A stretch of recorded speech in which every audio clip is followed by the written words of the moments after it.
کلا انہا تذکرہ، یہ لفظ بہت اہم ہے. تذکرہ، ذکرہ، تذکیر، فذکر بالقرآن، کیا معنی ہے اس کے؟ یاد دہانی صحیح ترین ترجمہ ہے، یاد دہانی. ایک ہے کسی کو کچھ سکھانا، نئی بات سکھانا، ایک ہے یاد دہانی. اسے ایک چیز معلوم تھی، کوئی بھول گیا، یاد کرانا. جیسے آپ کے کسی دوست نے آپ کو بہت قیمتی قلم دیا تھا، آپ نے اسے بہت سنبھال کر اپنے ٹرنک میں رکھ دیا. اب سال ہا سال ہو گئے، نہ دوست سے ملاقات، نہ وہ یاد. اچانک آپ نے کسی روز ٹرنک کھولا اور وہ قلم آ گیا، تو آپ کو دوست یاد آ جائے گا کہ نہیں؟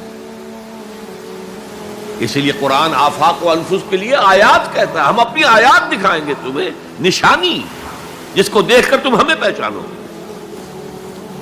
اور تذکرہ کا مطلب کیا ہے؟ پوٹینشلی ایمان ہر انسان کے دل میں موجود ہے. یہ جو روح جو ہمارے قلب کی مسکن نکین ہے، اس میں اللہ کی معرفت بھی ہے، اللہ کی محبت بھی ہے. البتہ ذہول کے پردے پڑ گئے ہیں، بھول اور نسیان طاری ہو گیا ہے. ہم دنیا ہی کے اندر گم ہو کر رہ گئے ہیں. ہماری ساری دلچسپیاں دنیا سے ہیں، لہذا ہماری توجہ ہی نہیں ہے. ورنہ ہر انسان کے دل میں یہ جو یہاں ہندوستان میں کہتے ہیں آتما اور پرماتما، آتما اور پرماتما کا تو تعلق بہت گہرا ہے. ابتدا میں بنا دی گئی تھی ارواح. جب ہم سب کے سب تمام انسان آدم سے لے کر اور تا قیامت جو انسان آئے گا دنیا میں، ان سب کی ارواح پیدا کر دی گئی اور پوچھا گیا الست بربکم قالوا بلا. یاد ہے؟ لہذا یہ تذکرہ ہے، یہ یاد دہانی ہے، تمہارے اندر موجود ہے. اللہ کی معرفت بھی موجود ہے، اللہ کی محبت بھی موجود ہے. لیکن کلا بل ران علی قلوبہم ما کانوا یعملون، ان کے دلوں پر زنگ آ گیا ہے اب ان کے اعمال کی وجہ سے. شیشہ جو ہے وہ زنگ آلود ہو گیا. حضور نے فرمایا ان هذه القلوب لتصدع كما يصدع الحديد اذا اصابه الماء. ان دلوں پر بھی زنگ آ جاتا ہے جیسے کہ لوہے کے اوپر پانی پڑتا رہے تو اس کو زنگ آ جاتا ہے.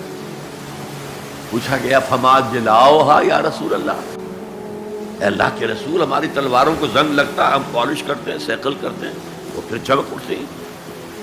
تو دل پر اگر زنگ آ جائے تو اس کا علاج کیا ہے؟ دو چیزیں فرمائی، کثرت و ذکر الموت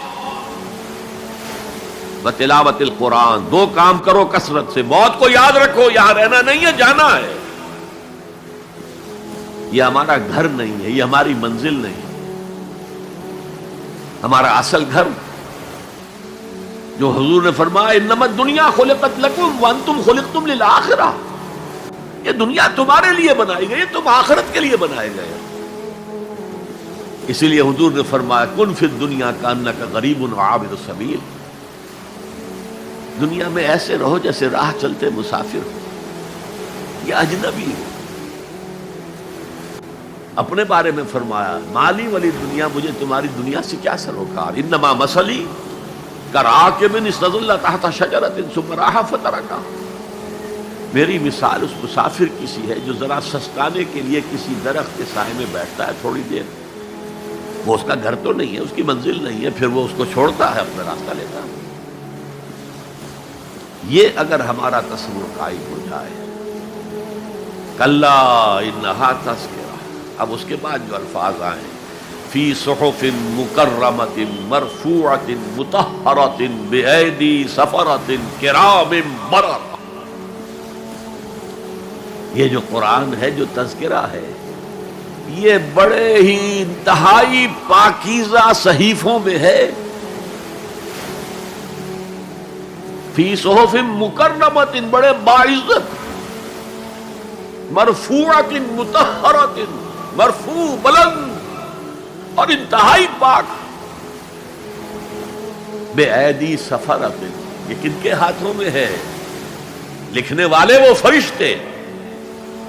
بایدی سفرۃ کرام بررہ، جو نہایت باعزت ہے، بہت وفادار ہے اللہ. یعنی اصل قرآن کہاں ہے؟ لوح محفوظ میں ہے. اصل قرآن کہاں ہے؟ ابھی اگلی جو پڑھیں گے ہم، کتاب مکنون، چھپی ہوئی کتاب کے اندر ہے. اصل قرآن کہاں ہے؟ وَإِنَّهَا لَفِي أُمِّ الْكِتَابِ لَدَيْنَا لَعَلِيٌّ عَظِيمٌ.